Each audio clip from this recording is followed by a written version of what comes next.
فاطمة لاباس كيف بخير فريدة كما صار الحمد لله وانت في المغرب هنا تزيد.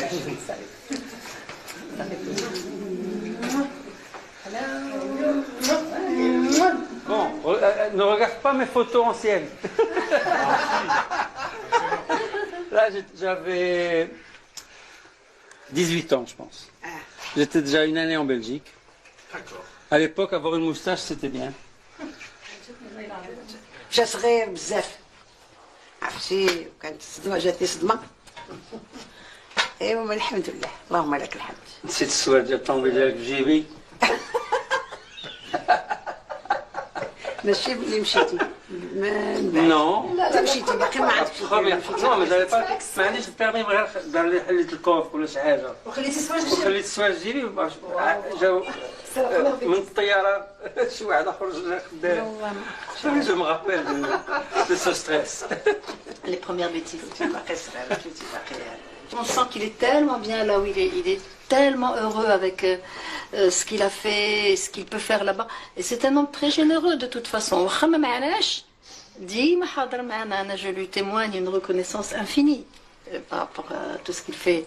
Ma fille l'appelle le Père Noël. Dans ses jeunes années, Monsef Slaoui a milité dans les rangs de l'UNEM et a été séduit par les idées d'Ilal Hamam.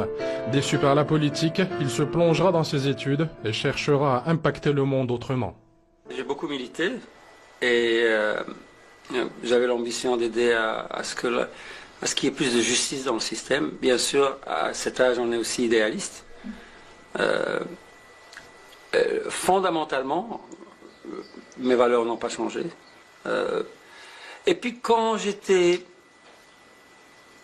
gosse, mais bien sûr ça c'est la perception évidemment d'un adolescent, je suppose. Et je trouve que à l'époque, j'avais l'impression que la distance entre nous et les pays plus développés était en fait moins grande qu'elle ne l'est aujourd'hui.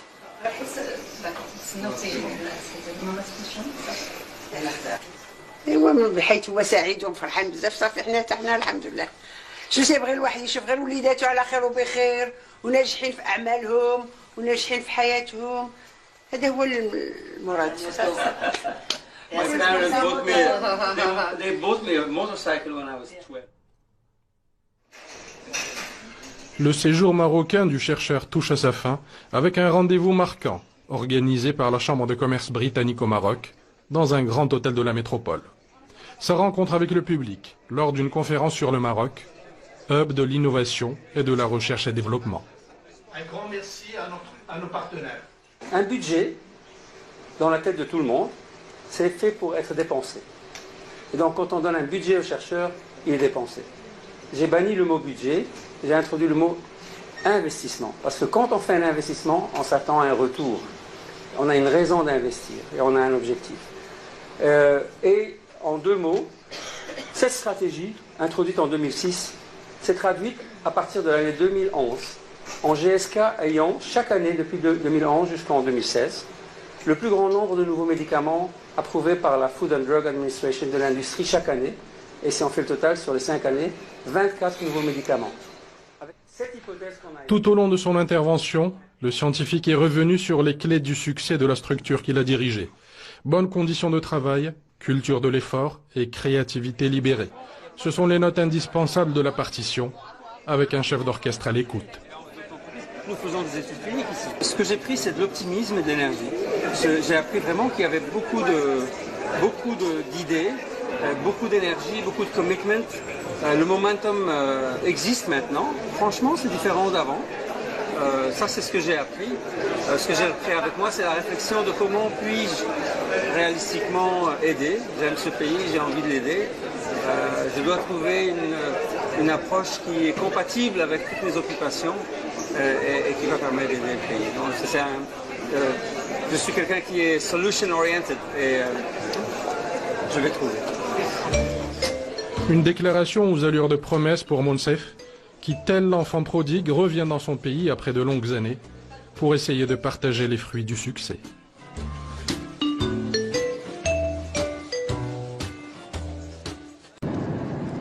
Nous quittons la banlieue chic de Philadelphie pour le Maroc. Direction Ben Guerir, à l'université Mohamed VI Polytechnique, où le docteur Slaoui est attendu par le professeur Melka. Directeur de l'Institut de formation et de recherche en biotechnologie et ingénierie médicale, le professeur Melka souhaite développer un projet de recherche scientifique avec Monsef Slaoui. J'ai passé une bonne partie de ma vie dans des laboratoires, donc je suis très familier et je vois que c'est en cours d'équipement. C'est clairement pas encore en action, mais je vois système de chromatographie, les agitateurs, les hôtes. Je dois dire malheureusement que ça doit faire une bonne quinzaine d'années que je ne travaille plus personnellement les mains dans la boue dans un laboratoire, mais... Vous êtes en territoire connu là. Totalement, totalement. Et bon, ces équipements sont absolument les mêmes que ceux qu'on trouve en Europe ou aux États-Unis. Ce qui est critique, c'est les personnes qui travailleront dans cet espace. Un doctorant, quand il doit y aller à Roqueville, s'il doit aller à Roqueville, il faut qu'il soit déjà très bien formé. Je ne veux pas l'envoyer à Roqueville alors qu'il est débutant. Et donc c'est une fois qu'on est aguerri, qu'on connaît son sujet, qu'on le maîtrise, là ça vaut le coup d'aller à l'étranger. Ah, je partage totalement ce point de vue. Et en plus, il faut que l'interaction soit win-win. Il faut que les deux parties aient quelque chose à y gagner. Et pour que ces interactions soient réellement productives. Et donc, il faut que ce doctorant ou ce docteur qui vient faire un post-doctorat amène à l'entreprise une valeur ajoutée qu'elle n'a pas. Et bien sûr, l'entreprise va amener à ce doctorant une valeur ajoutée qu'il n'a pas ou qu'elle n'a pas. Tout au long de la visite guidée, les deux scientifiques sont restés sur la même longueur d'onde. Ils se comprennent à demi-mot, mais est-ce bien suffisant pour entreprendre ensemble un projet d'envergure? Les biomatériaux proviennent du phosphate. Et donc la liaison phosphate-santé, elle est évidente et elle doit être développée. Et pour moi, quand je suis arrivé dans cette université, ça a été le premier point qui m'a frappé en disant mais qu'est-ce qu'on attend pour nous développer dans ce domaine-là? Étant donné les réserves de phosphate que nous possédons dans notre pays, il était logique de commencer par ça. Tous les implants dentaires qui sont mis en place dans le monde, 20 millions d'implants par jour, qui sont mis dans le monde, sont enrobés d'hydroxyapatite. L'hydroxyapatite provient du phosphate. Alors voilà. La journée n'est pas finie. Après Ben Guerir, le chercheur enchaîne une seconde réunion du même ordre et tout aussi importante, à l'université Mohamed VI des sciences de la santé de Casablanca, où il est reçu par le président de l'institution. Bonjour, bienvenue. Bonjour. Bonjour, bienvenue. Merci de nous recevoir. Avec plaisir. C'est un plaisir de découvrir votre université. Dans notre université. Bonjour.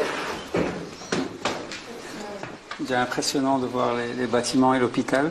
Et je me réjouis de trouver des conditions et des sujets de travail qui pourraient permettre une collaboration entre GSK et votre université, ou bien des situations où je pourrais personnellement vous aider.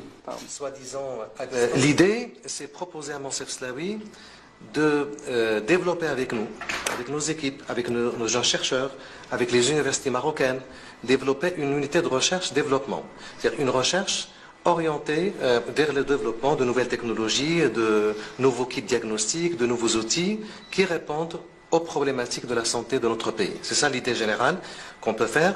Une des choses qu'on aimerait avoir ici, c'est une plateforme de vaccinologie. Je dirais une vaccine qui est bien spéciale pour le Maroc, en utilisant des adjuvants naturels, va directement aux problématiques, par exemple, de la tuberculose, qui est un fléau ici au Maroc.